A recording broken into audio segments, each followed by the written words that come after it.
Halo guys, kembali lagi dengan gue Kuro guys. Di sini mari kita ngomongin mengenai kekuatan ataupun kekuasaan dari pedang sihir yang ada di anime Nanatsu no Maken. Ya, sesuai dengan judulnya yaitu Nanatsu no Maken Gaeshi Hashuru, yang artinya kekuasaan dari 7 pedang sihir. Dan masih dalam episode 6 animenya sebelumnya, kita langsung ditunjukkan mengenai kekuatan dari 2 pedang sihir yang sangat mematikan, yaitu pedang sihir keempat yang digunakan Oliver dan juga pedang sihir ketujuh yang digunakan Nanao Hibiya. Ya, jadi simpelnya pedang sihir itu merupakan senjata dengan kekuatan yang sangat mematikan yang hampir mustahil untuk dihindari ataupun dihentikan. Jadi sekalinya pedang itu digunakan untuk menyerang, maka tingkat keberhasilannya untuk membunuh sang lawan itu mendekati 100% dan bahkan sampai dianggap mutlak. Karena syarat untuk menjadi pedang sihir yang sangat legendaris memang wajib mencapai tingkatan itu. Jadi kalau senjata itu belum punya kekuatan yang mutlak untuk membunuh sang target, maka belum bisa dikatakan sebagai pedang sihir. Makanya dari dulu sampai saat ini jumlahnya hanya ada 6. Soalnya memang hanya penyihir yang sangat kuat dan juga sangat berbakat yang mampu menciptakan ataupun menggunakannya. Sebelum akhirnya di masa ini muncul satu lagi, yaitu pedang sihir ketujuh milik Nanao Hibiya. Walaupun namanya merupakan pedang sihir, namun sebenarnya bentuknya itu nggak semuanya seperti pedang yang sering kali kita lihat. Karena beberapa di antaranya ada yang punya bentuk yang sangat unik dan bahkan ada juga yang bentuknya hanya berupa tongkat sihir biasa.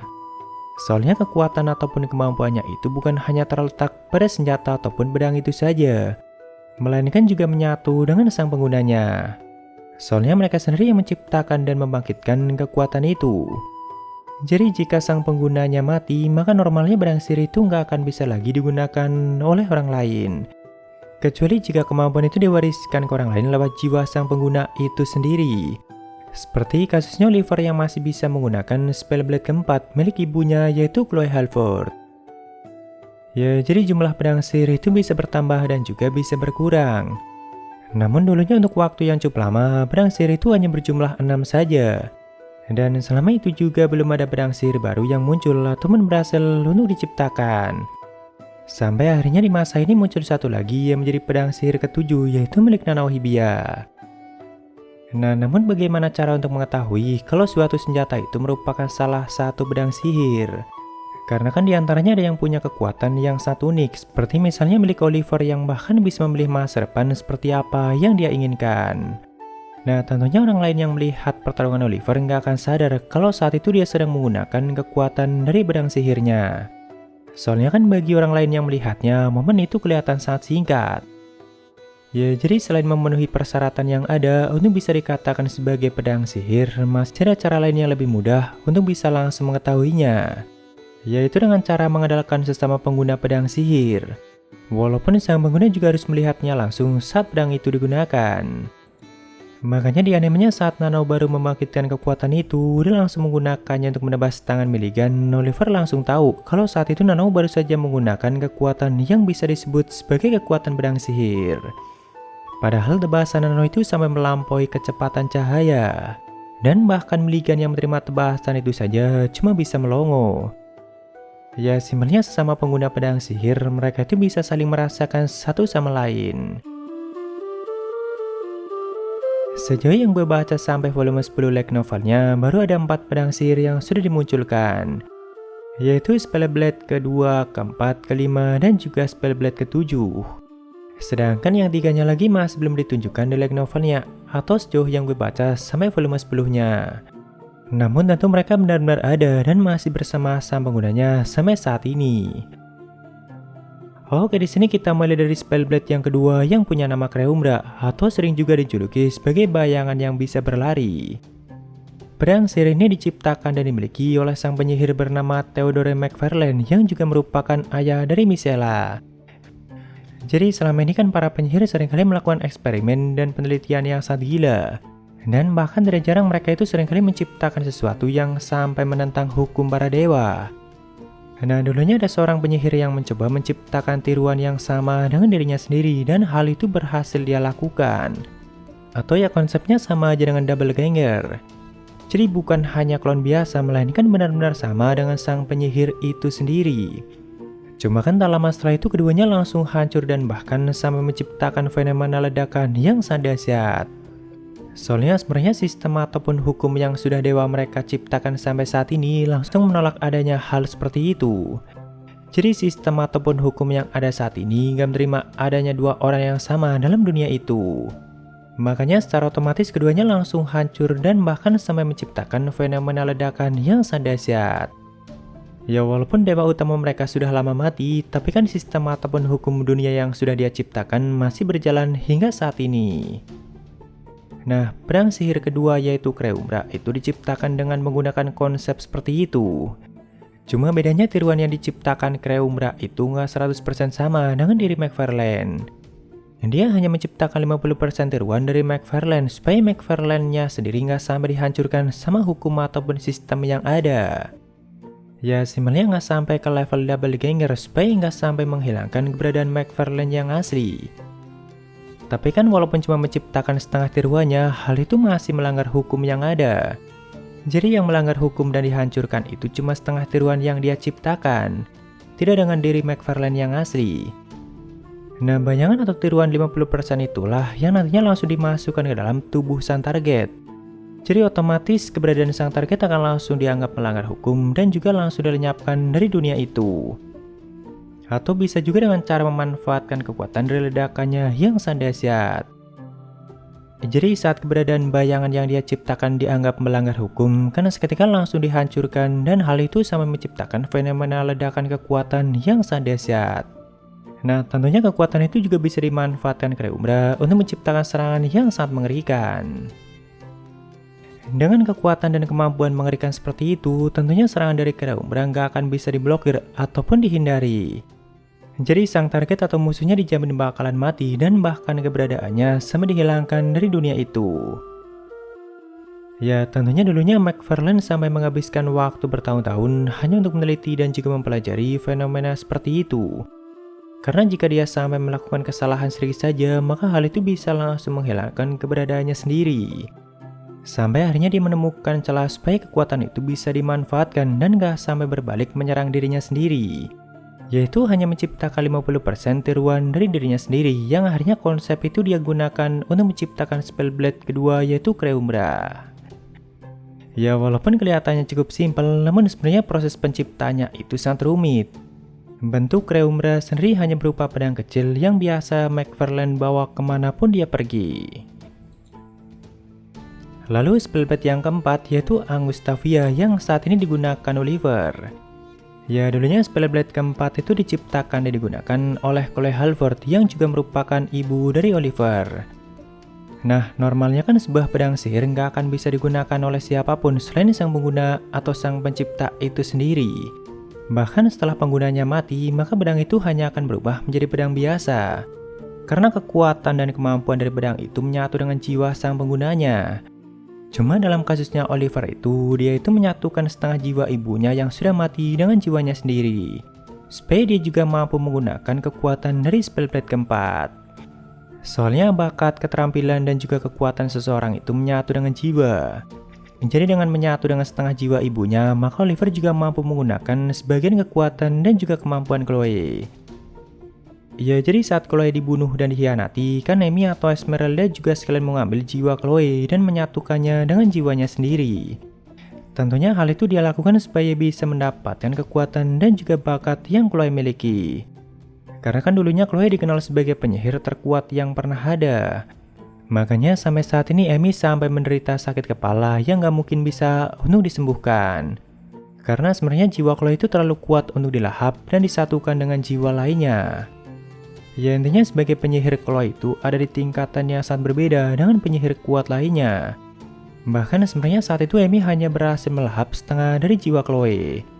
Nah sedangkan yang setengahnya lagi itu masuk ke dalam tubuh Oliver dan juga menyatu dengan jiwanya. Ya sebenarnya kemungkinan yang masuk ke dalam tubuh Oliver itu nggak sampai setengahnya. Karena sedikit saja dari jiwa Chloe itu sudah terlalu berat bagi tubuh Oliver. Soalnya kan dari awal Oliver memang terlahir sebagai anak yang biasa saja, atau sangat berbeda dengan ibunya yang sangat berbakat dan juga sangat kuat. Cuma kan hal baiknya salah satu bakat dan kemampuan yang Oliver dapatkan dari ibunya yaitu kemampuan untuk menggunakan Angustavia. Walaupun sebenarnya Oliver juga butuh waktu yang cukup lama dan juga latihan yang sangat mengerikan untuk bisa menggunakan kekuatan dari pedang itu. Dan itu pun Oliver nggak mampu untuk menggunakannya lebih dari 2 kali secara terus-menerus. Karena jika dalam satu pertarungan Oliver sampai menggunakannya lebih dari 2 kali, maka hal itu akan langsung membebani tubuhnya dan bahkan bisa aja langsung membunuh dirinya sendiri. Ya, hal itu bisa terjadi karena memang kekuatan Angustavia terlalu besar bagi tubuh Oliver. Dan hanya Chloe yang merupakan sang pengguna asli yang mampu menggunakannya sesuka hati. Kemampuan dari Angustavia sendiri memungkinkan sang pengguna untuk memilih masa depan yang tak terhitung banyaknya, lalu menarik satu masa depan itu ke masa kini. Dalam animenya kita sudah melihat bagaimana Oliver menggunakan kekuatan dari pedang itu. Ya, saat itu Oliver sama melintasi jurang waktu untuk memilih masa depan di mana dirinya berhasil untuk mengalahkan Darius. Karena dari sekian banyaknya kemungkinan yang ada, pasti ada satu kemungkinan di mana Oliver berhasil untuk mengalahkan musuhnya. Makanya Angustavia juga sering disebut sebagai benang yang melintasi jurang waktu. Ya, intinya kekuatan dari Angustavia itu memungkinkan sang pengguna untuk mendapatkan kemenangan mutlak. Walaupun saat sang pengguna melintasi jurang waktu untuk memilih masa depan yang dia inginkan, dia juga sambil merasakan rasa sakit yang sangat luar biasa. Ya, hal itu terjadi pada Oliver saat menggunakannya. Cuma mungkin hal itu nggak berlaku pada Chloe yang memang punya kekuatan yang sangat gila. Lalu Spellblade kelima yaitu Papeli Insomnia atau sering dijuluki sebagai mimpi kupu-kupu yang tidak akan pernah bisa bangun lagi. Pedang sihir kelima ini diciptakan dan digunakan oleh penyihir bernama Demetrio Aristides. Dia merupakan salah satu orang yang menjadi target balas dendam Oliver. Walaupun Demetrio juga dikenal sebagai orang paling bijak di masa ini. Ya, sesuai dengan julukannya, pedang sihir kelima ini punya kemampuan untuk membawa sang target ke dalam mimpi yang bahkan gak akan bisa bangun kembali. Bahkan sang target juga akan langsung kehilangan batasan dalam dirinya. Jadi sang target akan kehilangan kemampuan untuk membedakan mana musuh dan mana yang menjadi dirinya sendiri. Lalu antara menyerang dan diserang dan sebagainya. Ya, intinya dalam kesadaran sang target semuanya menjadi sama mau apapun itu. Jadi biasanya orang yang terkena kekuatan dari pedang ini akan mati dengan cara mengakhiri hidupnya sendiri. Karena dia udah nggak bisa membedakan mana musuh dan mana dirinya sendiri. Kalaupun sang target nggak sampai melakukan itu, maka Demetrio sebagai pengguna juga mampu mengendalikan mimpi sang target dengan sesuka hati. Dan bahkan Demetrio juga bisa melihat semua ingatan dan juga kenangan dari sang target. Seperti misalnya di volume sebelumnya pada saat Oliver terkena kekuatan itu. Demetrio sempat melihat semua ingatan Oliver dan juga memberikan mimpi yang sangat indah untuknya. Cuma yang gak kalah mengerikan dari kemampuan Spellblade kelima ini, dia juga punya jangkauan yang cukup luas. Jadi saat diaktifkan dia langsung menciptakan domainnya sendiri. Nah, semua orang yang ada dalam jangkauannya itu akan langsung terkena efeknya. Jadi bisa digunakan pada musuh yang jumlahnya sangat banyak. Sejauh ini hanya ada satu orang yang berhasil lepas dari kekuatan Spellblade kelima ini, yaitu Oliver. Itu pun karena Oliver terbantu akibat kekuatan jiwa ibunya. Dan hal itu membuat Demetrio secara tidak sadar melepaskan Oliver dari pengaruh kekuatan dari Spellblade kelimanya. Pedang sihir kelima ini sendiri punya bentuk yang cukup unik. Dia hanya berupa tongkat sihir kecil yang bahkan gak punya ketajaman sama sekali. Lalu yang terakhir Spellblade ke-7 milik Nanao Hibiya yang bahkan sampai saat ini belum ada namanya. Karena Nanao sendiri nggak sadar kalau dirinya sudah menciptakan kekuatan yang sangat mematikan seperti itu.